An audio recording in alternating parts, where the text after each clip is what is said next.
వీక్షకులందరికీ నా యొక్క వందనాలు. ప్రియ ప్రభు అయినటువంటి మన యేసయ్య పరిశుద్ధ నామంలో తెలియజేసుకుంటున్నానండి. మళ్ళీ ఈ రాధా మనోహర్ దాసు అనేటువంటి ఒక వ్యర్థుడి మీద వీడియో చేయాల్సిన అవసరం వచ్చింది. అదేమిటంటే, ముందు యేసుతో ఒక రాత్రి అనేది ప్రారంభించాడు. తర్వాత మేరీతో ఒక రాత్రి అని వాగాడు. తర్వాత పాస్టర్తో యేసుతో 10 రాత్రులు అని మొరగడం మొదలుపెట్టాడు. వీడికి మానవ లక్షణాలు ఏ మాత్రం లేవు. పైగా పిలిచిన ఛానల్స్ అన్నింటిలో పోయి కూర్చొని నోటికొచ్చినట్టు వాగుతూ, నేను బైబిల్ని బొకడా బైబిల్ అన్నాను, అందుకని నా మీద 200 మంది పాస్టర్లు కేసులు పెట్టారు అంటున్నాడు. వీడు అంత అబద్ధీకుణ్ణి అసలు నేను ఎక్కడ చూడలేదండి. వీడు నోరు తెరిస్తే పచ్చి అబద్ధాలండి.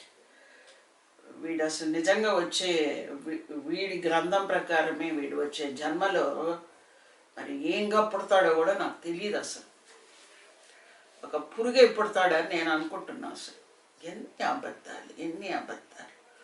బైబిల్ బొకడా అన్నాడంట ఈ అమాయకుడు. ఇంకే ఒక్క పదం వీడి నోట్లో నుంచి రాలేదంట. వీడు చాలా మంచివాడు. వీడు నా గురించి ప్రస్తావిస్తూ, ఈమె వెల్ ఎడ్యుకేటెడ్ అయినా అందులో చేరడం వల్ల గొర్రె బుద్ధిలోనే ఉంది ఈమె. నాకు గొర్రె బుద్ధి ఉందంట.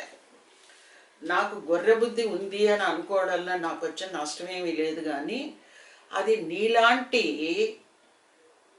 వ్యర్థులు లేదా వెధవలు అనడమే అసహ్యంగా ఉంది.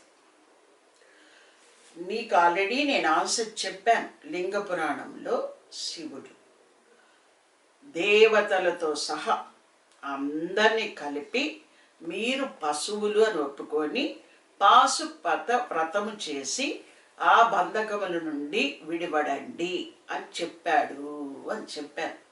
ఈ పశువుకి అటేం గుర్తుండవు. తర్వాత ఈయనేదో మహామేధావిలాగా ఛానల్స్లో కూర్చొని నా 26 ప్రశ్నలు, వీళ్ళకి సర్టిఫికెట్ ఉందా, వాళ్ళకి అది ఉందా, వీళ్ళకి ఇది ఉందా అని మాట్లాడుతుంటాడు. నేను అడిగిన ప్రశ్నలకి ఇంతవరకు ఆన్సర్ చెప్పటానికి ప్రయత్నం కూడా చేయలేదు. చివరికి ఒకే ఒక ప్రశ్న నేను అడుగుతున్నాను. అదేంటంటే, రాధా మనోహర్ దాస్, నీ పేరు రాధా అనే పేరు నువ్వు నిజంగా సరైన జననమును తీసుకుని ఉంటే, నీ పేరు ఏ రాధని ఉద్దేశించి పెట్టుకున్నావో ఆ పేరు భారతంలో భాగవతంలో చూపించు. ఒకే ఒక ప్రశ్న. లేదంటే గట్టిగా నోరు మూసుకుని ఇతరులని పేరేంటి అని ప్రశ్నించవాక. ఆఖరికి నీలాంటి వాడు నీచ నికృష్టుని అధముడు మమ్మల్ని వచ్చి పేరేంటి, మీ అమ్మ పేరేంటి అని అడిగే పరిస్థితికి సిగ్గేస్తోంది నాకు. నా మీద కేసులు పెట్టారు అని అంటున్నావే, నువ్వు ఇండైరెక్ట్గా పోలీస్ వ్యవస్థను తప్పుపడుతున్నావు. పోలీస్ వ్యవస్థ కేసు తీసుకొని పోతే బొకడా అన్నాడా పకోడా అన్నాడా అని తీసేసుకోరు కేసుని. అందులో ప్రాథమికమైనటువంటి సాక్ష్యములు ఉంటేనే కేసుని ఎఫ్ఐఆర్ చేస్తారు. నీకు పోలీసు వ్యవస్థ మీద ఏ మాత్రం కూడా గౌరవమే లేదు. నీకు అసలు చట్టాల మీద గౌరవం లేదు, దేశం అంటే గౌరవం లేదు, దేశభక్తి అస్సలు లేదు నీకు. నీకు దేని మీద భక్తి ఉందన్నది అది కూడా చెప్తాను నేను. నీకు దేని మీద భక్తి ఉందంటే చెప్తాను. అది కూడా చెప్పే ముగిస్తాను నేను. ఎవరినంటే వాళ్ళని ఎంత మాట అంటే అంత మాట అనడమే. పాస్టర్లని పాస్టర్లు యేసుతో 10 రాత్రులు. ఎవడ్రా చెప్పు బాబు, ఎవడు? ఏం మాట్లాడుతున్నావు నువ్వు? అసలు విచక్షణ కోల్పోయినటువంటి మృగము నీవు. అసలు ఈమె లాంగ్ బ్యాక్ నాకు ఒకసారి ఫోన్ చేసింది. ఎందుకు చేశాను నీకు నేను ఫోను? నువ్వు చాలా గొప్పవాడివి అని ఫోన్ చేశానా నేను? తిరుపతిలో సర్వమత సమ్మేళనం అని కొన్ని సంవత్సరాలు నేను కండక్ట్ చేయటం జరిగింది. ఆ సర్వమత సమ్మేళనానికి అనేక మందిని నేను ఆహ్వానించడం జరిగింది. అందులో భాగంగా ఆ డేట్స్ చెప్పి మీకు కుదిరితే మీరు కూడా రావచ్చు అని చెప్పడం జరిగింది. నువ్వేం చేశావు? డేట్స్ మారిస్తే నేను వస్తాను, నాకు ఇంకెక్కడో ఏదో ఫంక్షన్ ఉంది అని చెప్పావు. నీలాంటి వాళ్ళ కోసం డేట్స్ మార్చే అవసరం లేదు కాబట్టి నేను మార్చలేదు. ఆ ఫంక్షన్కి తిరుపతిలో ఉన్నటువంటి అనేకమైన స్పిరిచువల్ ఆర్గనైజేషన్స్కి సంబంధించిన వాళ్ళు సుమారు 40 to 50 మెంబర్స్ పాల్గొనడం జరిగింది. నువ్వు నిజంగా బొకడాలు. నీ బ్రెయిన్ అనేది అసలేమీ లేదని, అది కుళ్ళిపోయి ఎప్పుడో కారిపోయింది. ఇప్పుడు కేవలం నీకున్నది వచ్చి క్రీస్తుని తిట్టుకోవటం, దాని ద్వారా వచ్చే చిల్లరతో పొట్ట పోసుకోవటం. That's all. ఇంత తప్ప నీకు అసలు ఏమీ లేదు. నాలెడ్జ్ అస్సలు లేదు నీకు. క్రైస్తవ్యాన్ని తిట్టి ఇస్కాన్ మతాన్ని పొగుడుతున్నావు చూడు, అక్కడే తెలుస్తుంది నీ జ్ఞానం ఎంతటిది, నువ్వెంతటి వాడవు అని. బైబిల్ పవిత్రమైంది కాదు, పరకీయ శృంగార రసాన్ని గురించి బోధించేటువంటి ఇస్కాన్ మతం గొప్పదా? మేరీ మాత శీలము శంకించు తగినది. నీలాంటి బూతు మనుషులు మాట్లాడటానికి కూడా అది అంతవరకు దిగజార్చావు. కానీ రాధ ఎవరి భార్య? కృష్ణుడికి రాధకి ఏమిటి సంబంధం? రుక్మిణీదేవిని పెట్టి కృష్ణుడి పక్కన పూజించేటువంటి సాంప్రదాయం దక్షిణ భారతదేశానిది. రాధని కృష్ణుడి పక్కన పెట్టే పూజించే సాంప్రదాయము ఉత్తర భారతదేశానిది. అది నింబార్కాచార్యుల వారి సాంప్రదాయం. అది ఎక్కడ తీసుకొచ్చి ఎక్కడ పెట్టి ఎక్కడ మాట్లాడుతున్నావు నువ్వు? అసలు ఎంత సహిస్తున్నామో. అసలు నీ గురించి మాట్లాడకూడదని 5 సంవత్సరాలు నేను అసలు యూట్యూబ్ ఛానల్ వైపే చూడలేదు నేను. తర్వాత నాకు చాలా క్లోజ్ సర్కిల్లో ఉన్నవాళ్ళు అలా కాదు, దయచేసి చేయండి వీడియోలు అని నాకు చెప్పడం వల్ల నేను మళ్ళీ యూట్యూబ్ ఛానల్లోకి రావడం జరిగింది. ఏమిటో ఈయనకి ఫోన్లు చేసి, నీకు ఫోన్లు చేయడమే క్రైస్తవులకి పని అనుకుంటున్నావా?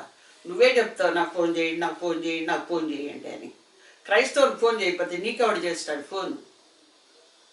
కేవలము క్రీస్తు అని 2 పదాలు, 2 అక్షరాలతో బతుకుతున్నవాడివి నువ్వు. నువ్వు నిజంగా మనిషివైతే ఒక అతను నీకు ఫోన్ చేసి, అతను ఆవేశపరుడు అనుకుందాం. నేను తిరుపతిలో ఉన్న చర్చిల మీద నాకు ఇలాంటి భావన ఉంది, అవి క్రమమైనవి కావు, నేను వాటి మీద పోలీసులు ఎవరు యాక్షన్ తీసుకోకపోతే నేను బాంబు వేస్తాను అని అన్నాడు అనుకో. నువ్వు సరైన వాడివి, 3 పూట్ల పళ్ళెం పెట్టుకొని తినేవాడివి అయితే నువ్వేం చెప్పాలి? శుద్ధమైన ఆహారమును స్వీకరించేవాడివైతే, సాత్వికాహారమును వేళ్లతో తీసి నోట్లో పెట్టుకునేవాడివైతే నువ్వేం చెప్పాలి? అయ్యా ఏంటా మాటలు, తప్పు కదా, అలా మాట్లాడకూడదు. బాంబు వేస్తే ఒక చర్చి మీద పోయి పుట్టుకుమని పడ్డానికి అదేమన్నా చిన్న గోలీనా? ఆ చుట్టుపక్కల ఉన్నదంతా ఏమవుతుంది, మనుషులు ఏమవుతారు? తప్పు నాయన, అలా మాట్లాడబాక. మనం ఇంకా కూడా దాని గురించి ఆలోచిద్దాం, ప్రయత్నిద్దాం, వర్క్ చేద్దాం, క్రియేట్ చేద్దాం, ఏదో ఒకటి చెప్పాలి. అది వదిలిపెట్టి ఏం వాగుతున్నాడంటే సింపుల్ సింగిల్ అట్ట. సింగిల్ ఏమిట్రా అదముడా? సింగిల్ ఏమిటి? నీకు అసలు నిన్ను ఉద్దేశించి మాట్లాడడం అంటేనే నాకు అలర్జీగా ఉంది అసలు. అంటే నీలాంటి పిశాచుల్ని అసలు ఎందుకు భూమి మీద వదిలిపెట్టి ఊరుకుంటున్నారో కూడా జనాన్ని నాకు అర్థం కావట్లేదు. సరే, ఇప్పుడు చూద్దాం. యేసుతో ఒక రాత్రి, మేరీతో ఒక రాత్రి, పాస్టరు యేసుతో 10 రాత్రులు. దీనికి అర్థం చెప్పు అని కూడా పట్టి వీడికి కామెంట్స్ పెట్టండి. వీడు మాట్లాడాడు ఒక అమ్మాయితో, ఒక I think few years before. ఇప్పుడు కూడా వీడియోలు దొరుకుతున్నాయి సోషల్ మీడియాలో. దాంట్లో అమ్మాయితో చెప్తున్నాడు, ఏదేదో జంతువులంతా తినమంటున్నాడు. ఆ జంతువులంతా బాగా తిని కండపట్టు అంటున్నాడు. వీడి భాష కొన్ని మాట్లాడటానికి సిగ్గేస్తోంది నాకు అసలు. కండపట్టు ఇంకా చెప్పక తప్పదు కదా, నాకు 100 మందిని కనాలనుంది అని వాగుతున్నాడు ఈ పశువు.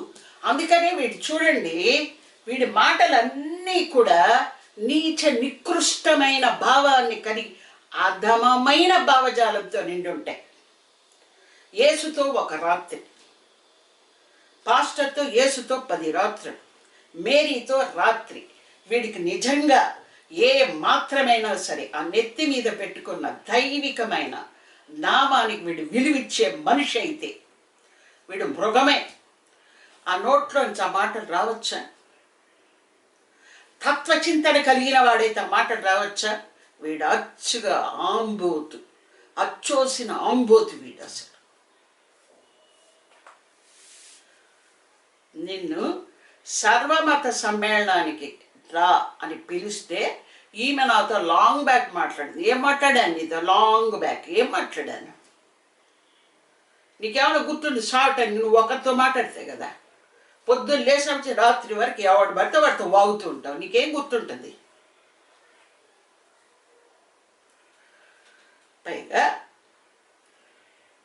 ఎవరినంటే పాస్టర్లకు ఫోన్ చేసేది, ఏమంటే అది మాట్లాడేది టక్కని కట్ చేసేది.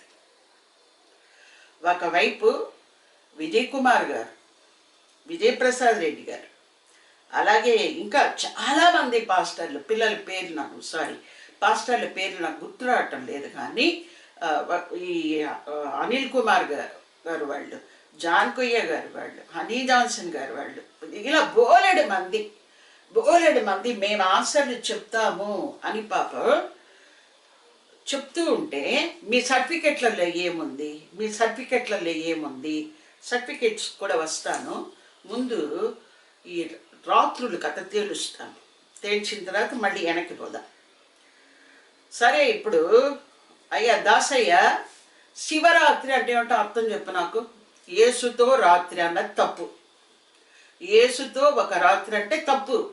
శివరాత్రి అంటే, శివుడితో రాత్రి అంటే, శివరాత్రి ఆ గుడిలో పూజారి, తర్వాత భక్తులు అయినటువంటి బోలెడంత మంది స్త్రీలు పురుషులు అందరూ కూర్చొని ఆ శివరాత్రి జాగరణ చేస్తూ పాటలు పాడుతూ భజనలు చేస్తూ ఉంటారన్నమాట.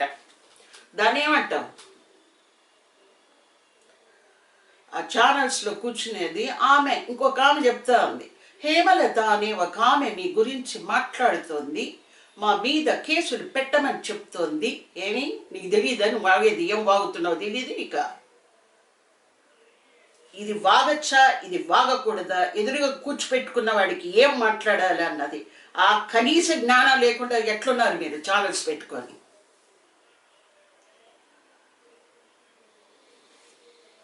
హేమలత అని ఒక కామెంట్.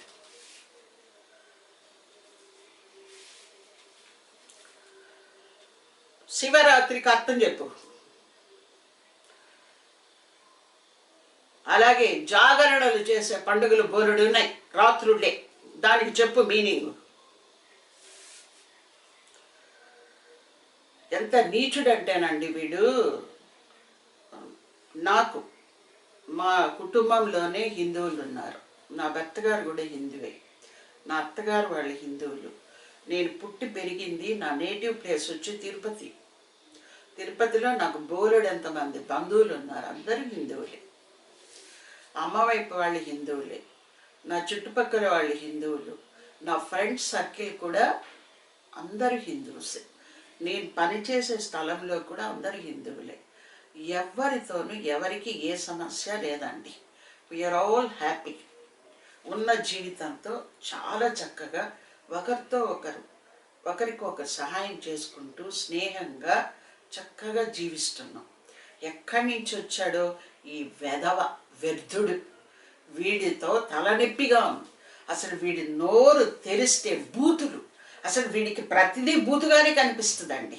బూతు దర్శనమిస్తుంది వీడికి. సంస్కారయుతంగా పెరిగితే సంస్కారయుతంగా ఉంటుంది. ఇప్పుడు మన జర్నలిస్టులు పెద్ద పెద్ద ఛానల్స్ వాళ్ళు కూడా పలానా ఆఫీసర్తో లేదా పలానా మినిస్టర్తో లేదా పలానా స్వామీజీతో లేదా పలానా యాక్టర్తో ఒకరోజు అని టైటిల్ పెడుతుంటారండి.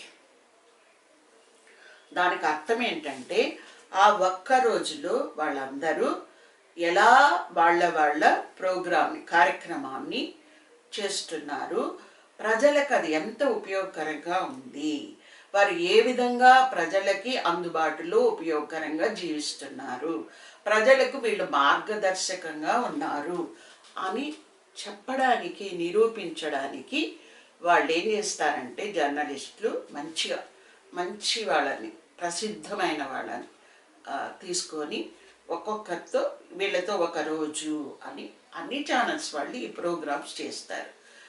వీడైతే బూతోడు, దానికి కూడా ఒక బూత్ పెడతాడు వీడు. పైగా అమాయకంగా నంగరాచులా కూర్చొని నేను ఎవ్వరిని ఏమీ అనను, గొర్రె అంటున్నావు ఇంకేమనాలి, రైల్వే స్టేషన్లో ఆంబోతులాగా నోరు వేసుకొని గట్టిగా అరుస్తున్నావు, రైల్వే స్టేషన్ మీ ఇల్లా, అంత అవమానకరంగా మనుషులతో మాట్లాడటానికి నీకు ఎవడిచ్చాడు హక్కు? మళ్ళీ నేను ఎవ్వరిని ఏమీ అననంట. ఆమె నాకు అమ్మగారు, ఈయన మాకు నాయన గారు. నువ్వు ముందు మర్యాదగా జీవిస్తే, మర్యాదగా మాట్లాడితే మంచిగా ఉంటుంది. ఇప్పుడు చెప్పు, శివరాత్రికి మీనింగ్ చెప్పు. అలాగే ఈ ప్రసిద్ధమైన వ్యక్తులతో ఒకరోజు అని పెట్టే టైటిల్స్ గురించి మాట్లాడు. ఇలాగే మాట్లాడు. తర్వాత దేవుడికి అప్పగించుకో నిన్ను నువ్వు. ఏమి మాట్లాడు. యేసుతో ఒక రాత్రి, మేరీతో ఒక రాత్రి, పాస్టర్తో యేసుతో 10 రాత్రులు.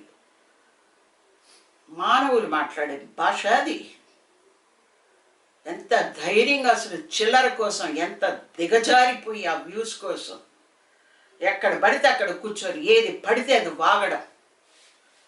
పైగా బాంబు వేస్తానని పాప ఒక అతను ఏదో ఆవేశం, వాడిని ఏ రెచ్చగొట్టాడో ఈ పుణ్యాత్ముడు మనకు తెలియదు కదా. అతను ఏదో రెచ్చిపోయి మాడుతున్నాడు, వీడు బాగా దాన్ని రికార్డ్ చేసి పెట్టేస్తున్నాడు. సింపుల్ అండ్ సింగిల్ అంట. వీడికి మళ్ళీ ఇంగ్లీష్ వచ్చి సావదు, ఏ భాష వచ్చి సావదు. ఆ తెలుగు చూస్తే బాబోయ్ ఘోరాతి ఘోరమైన తెలుగు. కాలువలో ఉంటాయి చూడు వరాహాలు, వాటిలాగుంటుంది నీ భాష. నువ్వు ప్రధానికి ఒక యాస ప్రాస, భట్రాజుల్లాగా ఎంతకని ఓర్చుకుంటావు. యేసుతో ఒక రాత్రి అనేటప్పుడు ఆ పాస్టర్లు కావచ్చు, అక్కడున్న సిస్టర్స్ కావచ్చు, అక్కడికి వెళ్ళిన విశ్వాసులు కావచ్చు, ఏం చేస్తారు ఆ రాత్రి అంతా మ్యాక్సిమం 3 వరకు అట్లా మేల్కొని దేవుడి గురించి పాటలు పాడుకొని దేవుని యొక్క వాక్యాలు చదువుకొని ఆనందించి ఇళ్ళకు వస్తారు. దేవునితో వారి అనుభవాలను పంచుకొని వస్తారు. ఇది యేసుతో ఒక రాత్రి అనేదానికి ఇంకా వేరే మీనింగ్స్ కూడా ఉన్నాయి. అదేంటంటే రాత్రుళ్ళు పెద్దల కానీ రాత్రి అంటే పొద్దుపోయే వరకు కానీ మనం అందరం ప్రార్థించాలి. యేసు మనకు మాదిరి అని చెప్పడం కోసం అన్నమాట. మార్క్ 1:35 చూస్తే మార్కు సువార్త 1వ అధ్యాయం 35వ వాక్యాన్ని చూస్తే ఆయన పెందలకడనే లేచి, ఇక్కడ ఆయన అంటే యేసు ప్రభు, ఇంకనూ చాలా చీకటిగా ఉండగానే బయలుదేరి అరణ్య ప్రదేశమునకు వెళ్ళి అక్కడ ప్రార్థన చేయుచుండెను. అలాగే మత్తయి సువార్త 14వ అధ్యాయం 23వ వాక్యంలో ఆయన ఆ జన సమూహములను పంపివేసి, ఆయన అంటే యేసు ప్రభు తనని వెంబడించినటువంటి జనములను వెనక్కి పంపివేసి ప్రార్థన చేయుటకి ఏకాంతముగా కొండ ఎక్కిపోయి సాయంకాలమైనప్పుడు ఒంటరిగా ఉండెను. అలాగే లూకా సువార్తలో 4వ అధ్యాయము 42వ వాక్యంలో ఉదయమైనప్పుడు ఆయన అంటే యేసు ప్రభు బయలుదేరి అరణ్య ప్రదేశమునకు వెళ్ళను, జనసమూహం ఆయన వెదుకుచూ ఆయన వద్దకు వచ్చిరి. లూకా సువార్త 6వ అధ్యాయము 12వ వాక్యములో ఆ దినములు యందు ఆయన అనగా యేసు ప్రభు ప్రార్థన చేయుటకు కొండకు వెళ్ళి దేవుని ప్రార్థించుట యందు రాత్రి గడిపెను. ఇవి మాకు మాదిరి వాక్యం. మా పాస్టర్లైనా, మేమైనా, విశ్వాసులైనా, ఇతరత్ర సిస్టర్స్ అయినా, బ్రదర్స్ అయినా రాత్రి చర్చిల్లో కలుసుకున్నప్పుడు వారి యొక్క అవసరాలు, వారి యొక్క కన్నీరు, వారి యొక్క బాధ, వారి యొక్క సంతోషము అక్కడ దేవునితో పంచుకోవటానికి వస్తారు. యేసు యొక్క సహవాసమును అనుభవించుటకు వస్తారు. యేసు యొక్క శక్తిని అనుభవించుటకు వస్తారు. అంతేకాని నువ్వు మాట్లాడేవా అమ్మాయితే వద్దు కండపట్టు ఇంకోటి పట్టు ఇంకోటి పట్టని అట్టడి బూతులు మాట్లాడుకోవడానికి అక్కడికి వెళ్ళాల్సిన అవసరం కూడా లేదు. కాబట్టి కొంచెం ఒళ్ళు దగ్గర పెట్టుకొని మాట్లాడేటప్పుడు జాగ్రత్తగా మాట్లాడు. 200 కేసులు నేను అబద్ధం చెప్పావు, అది నిజంగానే 200 కేసులు అయ్యేటట్టుంది. కొంచెం ఒళ్ళు దగ్గర పెట్టుకో. ఈ అదముణ్ణి పిలిచేటువంటి ఛానల్స్ కూడా కొంచెం ఆలోచించి చట్టాన్ని కూడా పరిశీలించి పిలవండి. వీటి ద్వారా వచ్చేది మీకు ఎంత వస్తుందో నాకు తెలియదు, కానీ ఆదాయము ఆ తర్వాత కోర్టు చుట్టూ తిరగాల్సి వస్తుంది. ఇంకా చెప్పచ్చు, యేసు ప్రభు వెళ్ళిపోయిన తర్వాత అక్కడున్న శిష్యగణానికి జెరూసలేంలో వెళ్ళి ఎదురు చూడమని చెప్పడం, వీళ్ళందరూ జెరూసలేంలో వెళ్ళి ఆ మేడ గదిలో ఉండడం, పెంతెకోస్తు పండగ దినమున దేవుని యొక్క శక్తి వారందరి మీదకి దిగడం, అగ్ని జ్వాలల వలె దిగడం, వారందరూ కూడా ఇతర భాషలతో నింపబడడం, మాట్లాడడం, ఆ యొక్క దైవికమైన అనుభవంతో అనుభూతితో వారందరూ కూడా అక్కడ తమను తాము మర్చిపోయి ఉండడం. ఇటువంటి అనుభవాలను కోరుకొని యేసుతో అంటే యేసు వద్ద ప్రార్థన చేయటం అనేది జరుగుతుంది. అంతేకాని నీలాంటి ఆ బుద్ధితో నీకు అసలు ఏది చూసా నీకు భూతే గుర్తొస్తుంది. అసలు నీ పేరు బూతుదాసు అని పెట్టుంటే సరిపోయేది. That is act for you. ఇప్పుడు సర్టిఫికేట్స్ అంటాడు కదా, మీ సర్టిఫికేట్ చూపించండి, మీ సర్టిఫికేట్ చూపించండి అంటాడు. మందపేటకు చెందినటువంటి నాకు తెలిసి ఆ బ్రదర్ పేరు అర్జున్, కరెక్టే.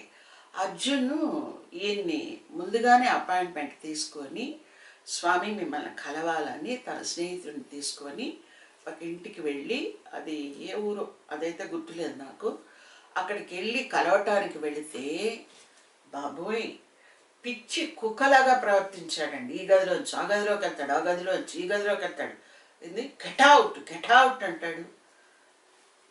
ఒక మనిషి ఇంకొక మనిషితో మాట్లాడే విధానం అది. నీ పేరు చెప్పు. ఏ పేరు చెప్తే ఏం చేస్తావు? అసలు నీ పేరుకే అర్థం లేదే. నీ పేరులో ఉన్న రాధే కల్పితం. ఆ రాధ కృష్ణుడికి ఏమవుతుంది? భార్య కాదు, ఆమె ఇంకొకటి భార్య. అట్లాంటి పేరు పెట్టుకున్నావు. నువ్వు వచ్చి ఇంకొకళ్ళని పేరు అడగటం, ఆ పేరుకు అర్థం అడగడం, ఆ పేరు గురించి నువ్వు మాట్లాడటం ఎట్లా ఉందంటే పురుగులు కూడా పక్కపక్క నవ్వేటట్టున్నాయి నిన్ను చూస్తే. ఇప్పటికీ అడుగుతున్నా, ఆ రాధ అనే పేరు భాగవతంలో నుంచి చూపిస్తావా, భారతంలో నుంచి చూపిస్తావా? చూపించు. రాధ పూర్తిగా కల్పితం. నేను మళ్ళీ చెప్తున్నా. సరే, సర్టిఫికెట్ గురించి ఒక 2 మాటలు చెప్పి వీడియోని నేను ముగిస్తాను. సర్టిఫికెట్లు అనేవి చదువుకున్న వాళ్ళకి ఉంటాయండి. వీడేం చదువుకున్నాడు నాకు తెలియదు, వీడికి సర్టిఫికెట్లు ఉన్నాయో లేవో కూడా నాకు తెలియదు. నేను వచ్చి దయచేసి హిందూ సమాజం నన్ను క్షమించాలి. మీకు చేతులెత్తి నమస్కరించి నేను క్షమాపణలు అడుగుతున్నాను. ఈ వ్యక్తిని నేను వాడు వీడు అనేస్తున్నాను, నన్ను క్షమించండి. ఎందుకంటే ఇతను మాట్లాడుతున్న విధానము ఇట్ ఈస్ సో ప్రికింగ్. అందువల్లే కొంచెం మాటలు తూలి వచ్చేస్తున్నాయి, నన్ను క్షమించండి.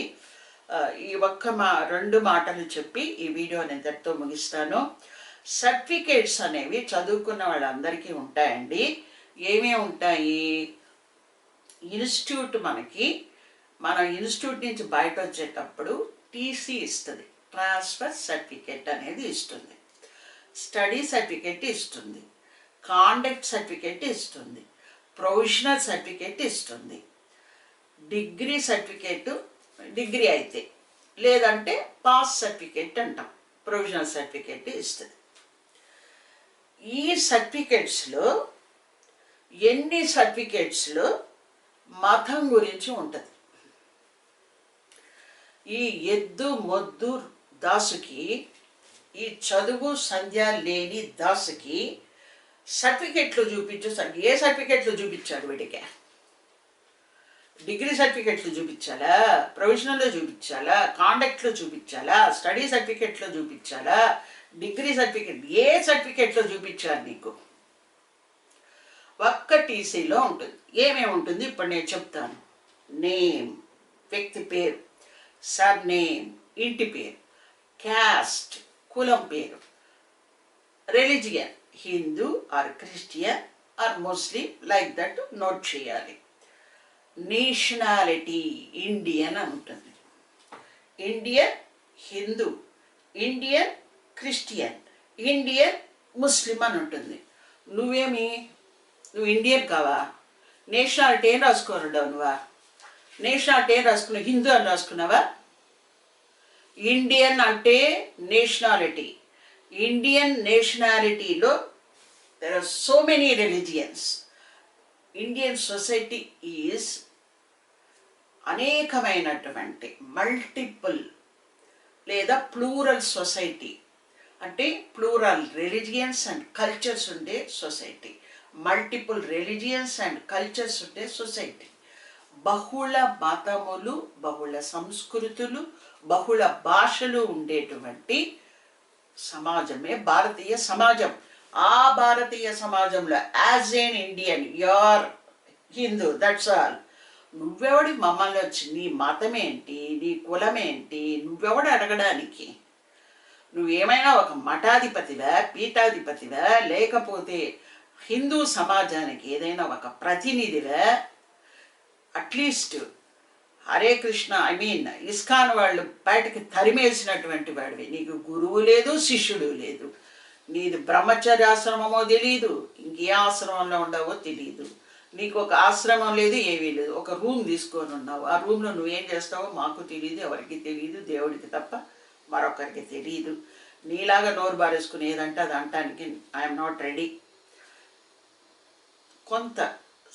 ఒక స్త్రీ నీకు జన్మనిచ్చిందన్న విషయాన్ని గుర్తుపెట్టుకో. నీతో పాటు అక్క చెల్లెళ్ళు పుట్టి ఉంటే వాళ్ళని కూడా గుర్తు చేసుకో. అలాగే మీ తండ్రిని గుర్తు చేసుకో, నీ కుటుంబాన్ని గుర్తు చేసుకో. సంస్కారము కలిగిన ఒక మనిషిగా మాట్లాడు. ఒకవేళ నీకు క్రైస్తవం ఇష్టం లేకపోతే పోరాడే పద్ధతులు చాలా ఉంటాయి.